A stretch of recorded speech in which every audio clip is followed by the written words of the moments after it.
Hi, my name's Elaine, and this is my reaction to the Nacirema. Initially, when I first read it, it left me quite confused and extremely curious. I've always been taught when I read works of literature to read it with a hint of skepticism and an open mind. As such, I typically go into every article or journal with a list of things to think about, like is this fiction or nonfiction? Or what is the author's goal with this paper? Or is there a message behind the story? And if so, what is it, right? So I feel like after reading the whole thing, I found the answers to all of these questions. Yes, the article is nonfiction. Although it's worded slightly weirdly, it describes American culture in a discreet and clever manner by substituting certain words with dumber down versions of itself and other primitive methods of encrypting messages.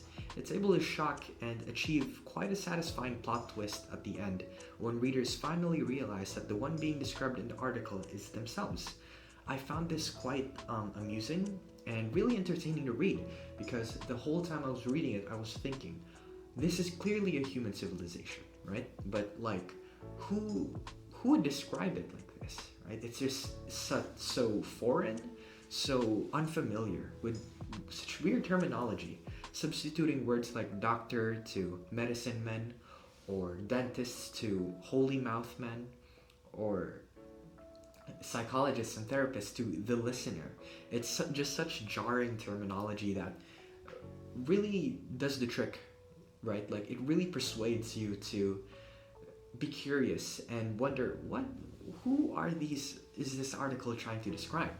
Which is why it's so effective when the plot twist happens and you realize it is just America. Now, it reminded me of a certain event, a tradition, a ritual similar to the ones described in Nacirema. It's the kind of event that celebrated community. A community with people and creatures and inanimate things that all come together from different parts of the real and imaginary world. A place where creatures of every kind created by mere imagination come to life in an event where you may spend time and interact with them. But not only are these creatures there to interact, oftentimes this event is utilized for those with greater social status to attend. Many of them use this opportunity to sell goods ranging from decoration to edible objects. Sometimes even parts of themselves they're able to sell for money.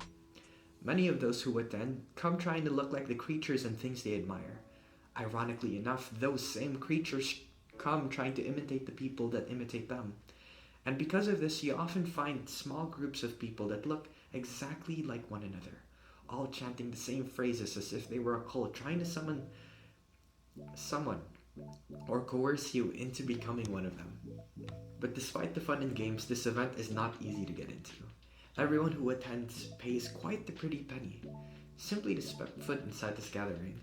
And despite the egregious price they pay, oftentimes the safety of their belongings and person is at risk. But despite this risk, the risk of being harmed, stolen, or things of yours being broken, despite it all, many of those who attend come out with a smile on their face.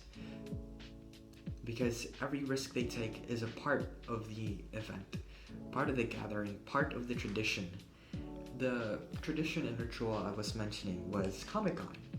Now, the reason I chose Comic-Con is because I can argue that it isn't necessarily tied to any culture or any language barrier or any ethnicity, because almost every nation, every big country celebrates Comic-Con. It's like an event where the minority finally gets to celebrate their interests with people who are also interested in what they are. People interested in books, people interested in shows, people interested in animation, people with all sorts of backgrounds, dreams, and aspirations. And that's why I mentioned that creatures that exist and those that are created by imagination come together, because it's true. People that are fiction, people that are non-fiction, all of a sudden come to life wearing the clothes that you never thought you'd see in person.